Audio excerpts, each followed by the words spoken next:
on 10 News, there is a new player in the foodie world, and it sits right across our border.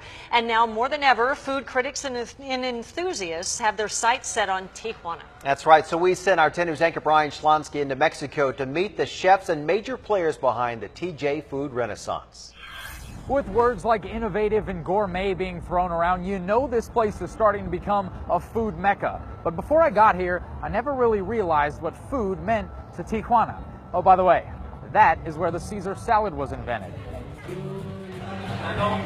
Good food doesn't just feed your stomach.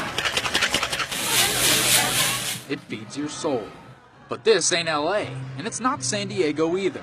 We have lamb, we have pork. This is Tijuana, Mexico, a place with a stereotype for good tacos. Oh, they still do that here. First we grill the octopus and marinated so it gets kind of crispy on the grill. In fact, Oso Campos and his hotspot Cocapelli do it so well, new restaurants in major U.S. cities have come calling for his help. When they first wanted to open, they liked the idea of like authentic Tijuana tacos, so they asked me to come and make the menu for them. Octopus in a taco is a must-try. But these days, tacos are just the beginning. Read the headlines. The New York Times even putting Tijuana as a top destination in 2017.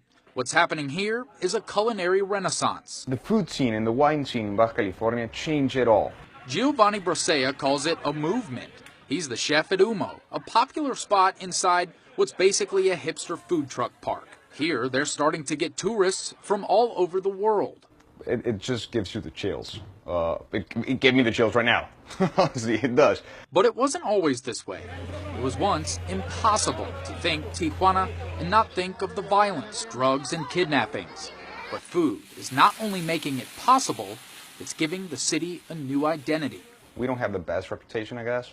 Honestly, sadly so. But it's changing, and we're helping it change. Nowhere is that more evident than upscale Mission 19. Inside these kitchen doors, there's important work being done. No, I'm not talking about the cooking. They are rehabbing the image of this city with the dishes they create. Don't believe me? Take it from food god Anthony Bourdain himself when asked the best spot in San Diego. Really fine restaurants.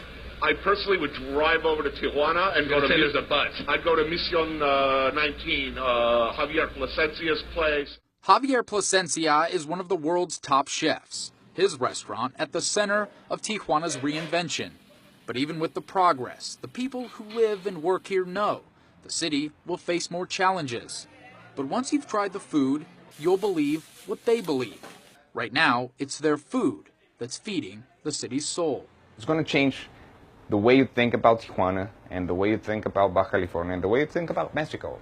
In Mexico, Brian Schlonsky, 10 News. We knew we loved the tacos. Now there's so much more to try. And you've interviewed Anthony Bourdain. That's high praise for Tijuana coming from him. He certainly knows his food, as we all know, a celebrity chef, and has traveled the world. And he also knows good food for the right price, right, which is always even better, isn't that is even better. All right. If you are nervous about traveling through Tijuana alone, or you don't know what to do with your car, there are tours to get you to those restaurants. And you can park on the U.S. side of the border and then just ride over. We have posted a list of those tours on 10news.com.